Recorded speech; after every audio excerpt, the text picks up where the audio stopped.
Hey guys, and welcome back to part 2 of my bi-monthly author life goals for September and October. In my first video, I shared all of my writerly and author platform goals for the next 2 months, and there were a lot of them. So if you missed that, you can go check that out here and below.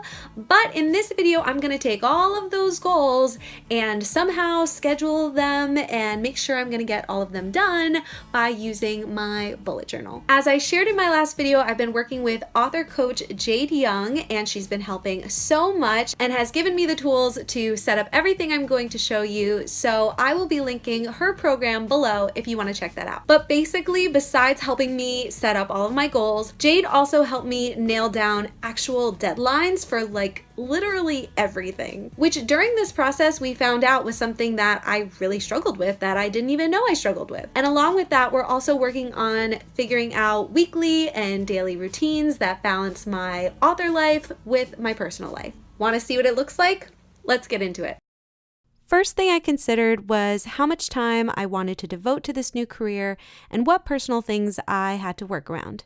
So even if you can't do author things full time yet, notice I say yet, you can still use these same principles to schedule your own time. For me, I basically decided that weekends were for my husband, church, family, and vacations. Maybe the occasional writing event or time to catch up on writing if I needed or wanted, but otherwise I didn't want to have to work on the weekends. So that left the weekdays, Monday through Friday.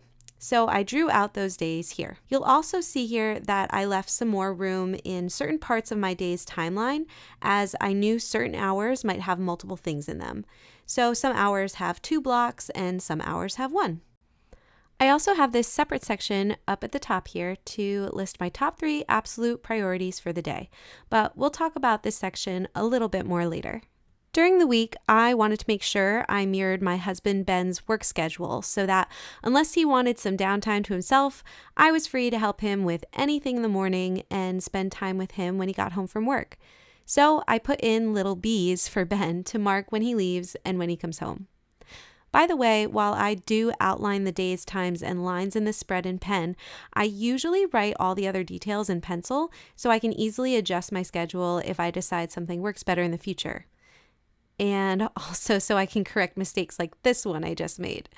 But I decided to work out everything in pen here so you can read it easier in the video. I also needed to write down when I would have lunch because God knows how many times I've been in the zone and forgotten to eat during the day. And I also wanted to know when I would make dinner and make sure that cleaning happened because, again, I can get laser focused and before I know it, the day is gone and everything I wanted to do for the household just didn't get done. Oh, and I also really wanted to note my morning routine as it helps me start out the day with the right frame of mind. I'm not going to go in depth about my particular morning routine here because I want to get to the fun goals part.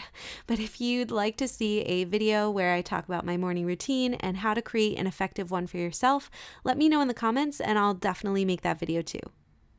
After highlighting all these things in purple so I could see all the white space time that was left that I really had to work with, and after talking through some ideas with Jade about how to schedule the time I had, I then set up time blocks to do certain things each week that would help accomplish my goals. Here, you'll see me mark down that I wanted to start each day with my bullet journal, or booho as some call it, to set up my to-do list for that particular day. And then I also noted a section at the beginning of the day when I would be posting on YouTube, Instagram, etc., and answering messages from the day before. I'm not 100% sure this daily to-do will stay at the beginning of the day, but for now I decided I'd like to do it in the morning so I could have the rest of the day for other things. Other blocks you'll see me insert are for things like long-term planning and dreaming, which I definitely wanted to include as I never want to get into a rut of just maintaining what I'm doing week to week, but to always have designated time to dream and plan for that future book or project.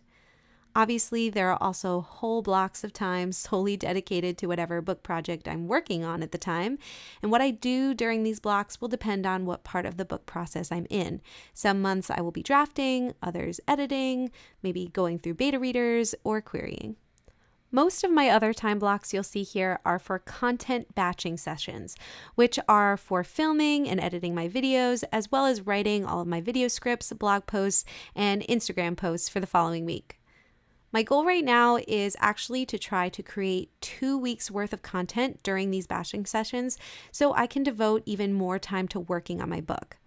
But in the future, I might also try committing 1 whole week each month to batch a month's worth of content, and then keep the other 3 weeks of the month to purely writing and posting the content I created. But I think I'll experiment and see what works best. And if you guys would like me to keep you updated as I try out different things and find out new tips and tricks, definitely let me know that in the comments. The other thing I'm adding here as well is that I will probably be multitasking while I clean or cook on certain days by listening to Writerly podcasts, YouTube videos, and audiobooks so I can keep learning. I'm actually looking for a few more podcasts to add to my library, so if you guys know of any great ones I should be listening to, be sure to let me know that as well. Finally, after I schedule everything out, I look at my days and pick out the top 3 priorities for each day. This way, if I can say I've done these 2 to 3 things by the end of the day, I can count my day a success. And if something comes up that makes me have to shift my schedule, like a holiday or a family event or emergency, I know what things I need to make priority with whatever time I end up having or what I need to fit in somewhere else. Once I've completed this weekly spread is what I use to reference at the beginning of each day to set my intentions. I might even set alarms so I know when I'm moving into my next time block, and I'd also use this to make my more specific daily to-do list. If you'd like to see a video on how I use my bullet journal more day to day, let me know and I can definitely make a future video on some monthly and daily spread ideas for authors. In the meantime, I do have another bullet journal video on a different channel of mine that shows more of a daily spread idea I was using for a while, so I'll link that below if you'd like to check that out for now. Well guys, I hope that was really helpful, and whether you are a full-time author or you have a full-time job or a part-time job or you're at home with the kids all day, whatever your situation, I hope this at least gave you some principles where you feel like you can look at your present schedule, identify where your free time is, and then purposely plan that free time to get some writing done and get your author platform off the ground. If you enjoyed this video and would like to see more productivity tips from me in the future, definitely let me know that in the comments and give this video a like, which also supports my channel in a big way. That's all I have for you guys today. So happy planning, set those goals, set that schedule, and until next week, happy writing.